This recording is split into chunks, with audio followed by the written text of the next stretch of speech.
Hi everyone! If you've watched my videos before, I'm sure you've seen Bongu. Bongu is my happy, healthy cat who spends most of his days demanding snacks and playtime. But around 2 years ago, he was a tiny stray kitten living under a bus. At the time, I had absolutely no idea that deciding to bring him home would be the beginning of some of the most stressful weeks of my life. So today I want to tell you the story of how I met Bongu, brought him home, and all the unexpected challenges that came afterwards. I know sooner or later it will come. Back when we lived in our old apartment, the one before this one, I used to walk 30 minutes to dance class, and the route took me through a pretty unusual area. There were old village houses with tin roofs, vegetable gardens, and also dogs sleeping outside of people's gates, and a parking lot where drivers would leave these huge tour buses. Those would be parked there all day and night. One day I noticed a family of stray kids living in that area. A family of stray cats. And most of the kittens would run around and play together. But there was one tiny kitten that always seemed to be alone. Whenever I saw him, he would be underneath one of those big buses. And that kitten was Bongu. Every time I walked to dance class, I would stop and talk to him for a few minutes. Eventually, I started bringing food, and I really started looking forward to seeing him every time I walked by. I also kept talking about him to SB, my fiance, and at some point I realized I was starting to get very attached. The thing that worried me was that he was so much smaller than the other kittens and he was alone all the time. And looking back now, he was probably the runt of the litter, because every time I saw him, he was hiding by himself underneath that bus, and I started thinking, what if he doesn't make it? Eventually, SB came with me to meet him, and after that we made a decision. We were going to try to bring him home. Catching Bongu turned out to be much harder than deciding to bring him home. One day we went back with some food and a towel, and we thought we would just pick him up and bring him home. I have no idea why we thought it would be so easy. When we got there with our snacks and the towel, we could not find him. We looked under all the buses, called for him, did this thing, and we waited around for quite a while, but there was no sign of him. Eventually, we were pretty much ready to give up and just go home. But then suddenly, another cat appeared on top of a wall and meowed. And just a few seconds later, Bongu actually showed up. He just kind of walked in out of the bushes. It kind of felt like that the cat summoned him. It could have also been a coincidence, but I'm gonna believe that he got summoned. Anyway, now that Bongu was there, we quickly had to come up with a plan. The plan was that I would distract Bongu with some snacks, while SB would try to catch him with a towel. Like wrap the towel around him and catch him like a burrito, you know? Unfortunately, the second SB tried to grab him, Bongu panicked. He twisted around and he bit SB's finger and he tried to get out. SB immediately let go and basically said, "I can't do this." At that point, I knew that we probably wouldn't get another chance if we let him go now. Okay.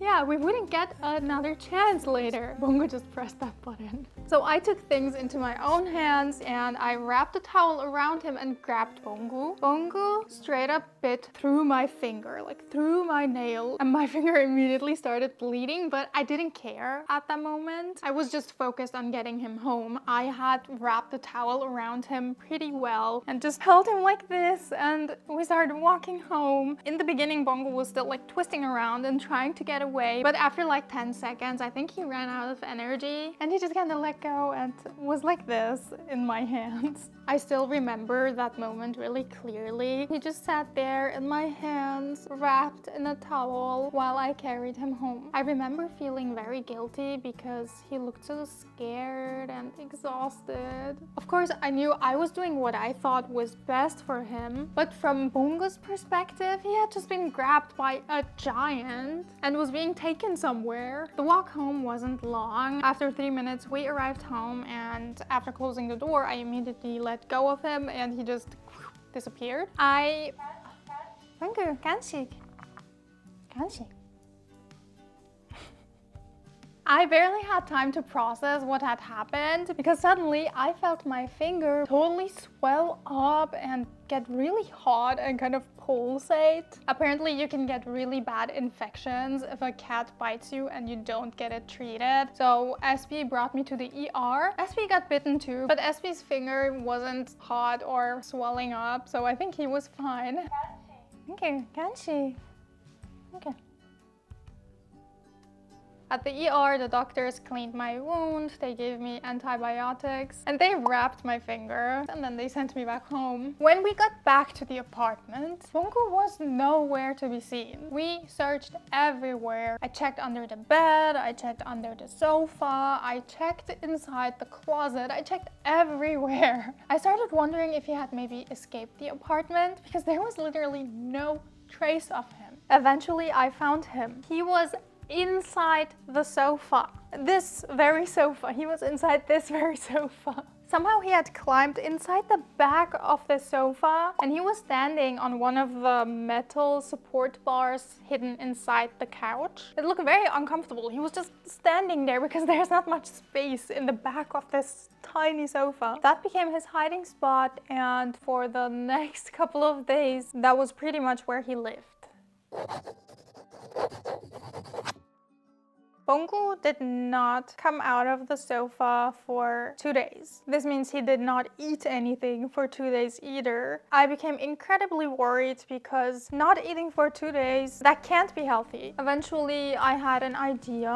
I decided to set up a security camera. Well, it wasn't really a security camera, it was more like a video call. We just started a video call and pointed the camera towards the living room where he was hiding inside the sofa. And then I left the apartment together with SB and we left Bongo by himself. I thought maybe he would come out of his hiding spot if me and SB leave the house. And it actually worked. A few minutes after we left, Bongo came out of his hiding spot. He finally ate. He went to the litter box. He explored the apartment a little bit and then went back into hiding before we came home. From then on, SB and I would regularly leave the apartment to give Bongo some time. It was actually very strange because when we would go out, obviously we watched him on our phone, on the camera, doing his little thing around the apartment, but for over a week we hadn't actually seen him in person since he'd only come out if we were gone. I vividly remember that I was thinking, what if this goes on forever and I will never get to see him and he will only come out when we're gone and it's gonna be this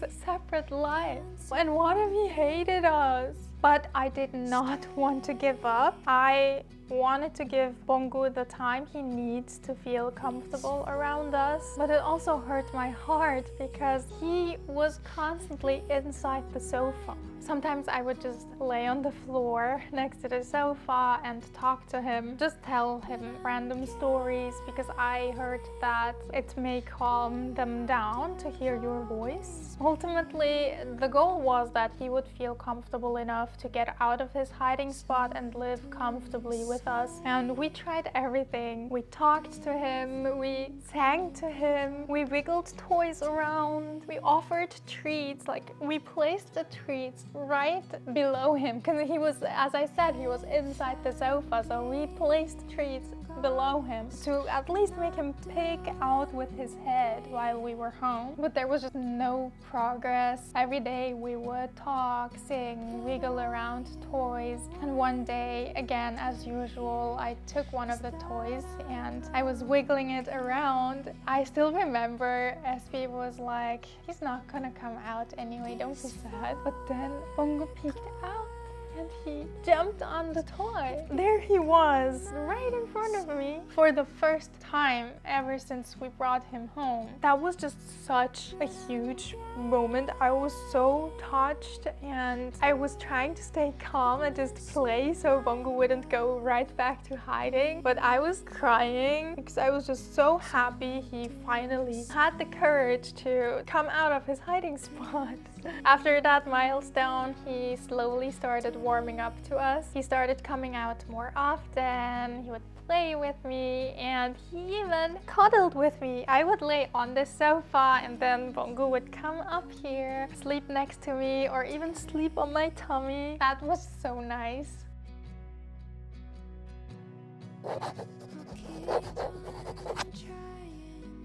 The first time I really got to get a good look on Bongo, I noticed his ears and eyes. The inside of his ears was very swollen and there was a lot of discharge around his eyes, like a big black stain connecting his eye to his nose. And considering he had been living outside, I was also convinced he was probably full of worms and parasites. I was so worried, and this is the first time for me. I've never raised a pet nor a human being, so I got very worried about his health and I insisted that we bring him to the vet. Looking back, it was definitely way too soon, because at that point Bongo had only recently started trusting us. He was finally coming out so much, cuddling with us, roaming around the apartment. This is gonna be really hard for me to talk about, but I still want to share this with you because it is part of the story. We arrived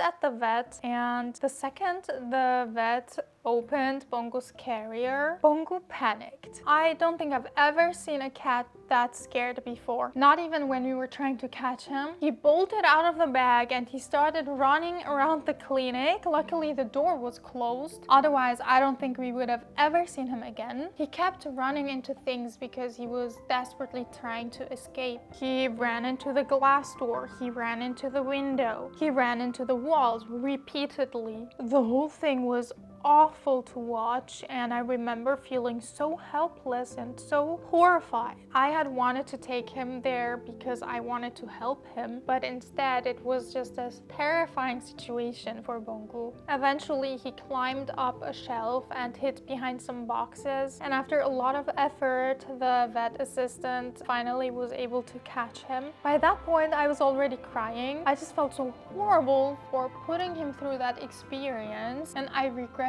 so much that I did not wait any longer before bringing him to the vet. After everything calmed down, the vet assistant told us that it would probably be better to give Bongo some more time to settle in and come back in another month or two. So that's what we did. Over the next few weeks, Bongo became much more comfortable around us, but at the same time, I could still not stop worrying about his health. At this point, he was constantly scratching his ears. They looked so swollen, and there was also still always discharge around his eyes. Overall, he just didn't look like a healthy kitten. I just felt so bad for him. So once he seemed settled enough, it was time for our second try to go to the vet. I was terrified that the same thing would happen again like last time. So before the vet even opened Bongo's carrier, I quickly reminded them of what happened last time and asked them to please sedate him immediately. I just didn't want there to be any chance Bongo would panic, bolt around the bag, and run around the clinic again. The sound of him running into the glass walls and windows is still stuck inside my head. It was just horrible. But let's move on from that memory. Luckily, this time everything went much more smoothly. Bongo got dewormed, and we also got his anti-parasite meds. And the vet told us we would need to wait another month to get him neutered. I also brought up Bongo's ears again because, as I said, it was so swollen and he kept scratching at them. It just looked painful. But without even looking at his ears, they told me not to worry about it and that the meds are gonna help with his ears as well. I trusted their judgment, they're the professionals, and went back home.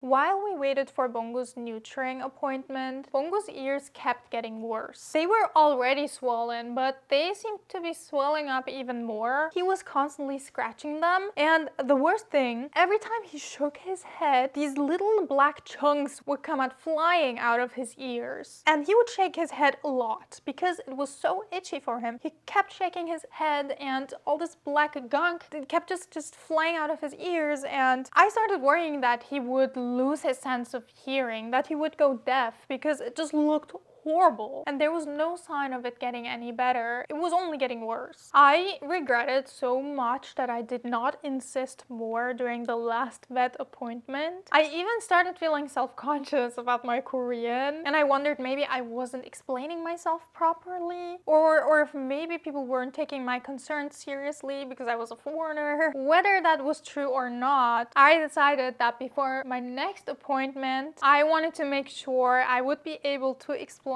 exactly what I was worried about and also understand every single thing they would say. So I spent a ridiculous amount of time studying Korean pet and vet related vocabulary, like very medical stuff. When the day of his neutering appointment finally arrived, everything regarding the neutering went smoothly. He was successfully neutered and afterwards they were ready to send us home. But this time I was not leaving. I was not having it. I'm not gonna leave before someone properly looks at his ears and gives me something to treat him with. So I kept insisting and basically begging them to look at his ears. I was like, his ears, and I even took Bonggu and like flipped his ears so they could see the inside, and I was like, look at this. One might think I was hysterical, but I just felt like I wasn't being heard if I wouldn't insist and repeat myself over and over like that. I basically forcefully showed Bonggu's ear to the vet assistant. She took one look finally and gasped. Bonggu's ear was so swollen, you could not see inside anymore, and it was filled with black gunk. Normally, if you look into a cat's ear, you can see the ear canal, but Bonggu's ear was so swollen, it was basically closed. Obviously, he was in pain. I felt so bad for Bonggu. She called out to the vet and was like, you have to look at it, it looks pretty bad. And once the vet finally examined Bonggu's ears, they agreed that he needed treatment. We were given ear medication to use at home, and I was so relieved that finally we had a solution for Bonggu's pain. After that, Bonggu finally started getting better. The medication helped his ears, the swelling went down, we cleaned out all the black stuff, and for the first time since we brought him home, he finally looked like a healthy kitten. Fast forward to today, Bonggu is around 2 years old. He's very healthy, very happy. He bites me for attention. We're also currently teaching him how to use buttons. So all day long, he's asking for snacks and playtime. He does not get tired of it. Sometimes I look at him and I find it so hard to believe that this is the same tiny kitten that spent a week hiding inside our sofa. Rescuing him was one of the best decisions I ever made. If you have a pet of your own, please tell me all about them in the comments. I always love reading your stories. Thank you so much for watching, and I'll see you next week. Bye!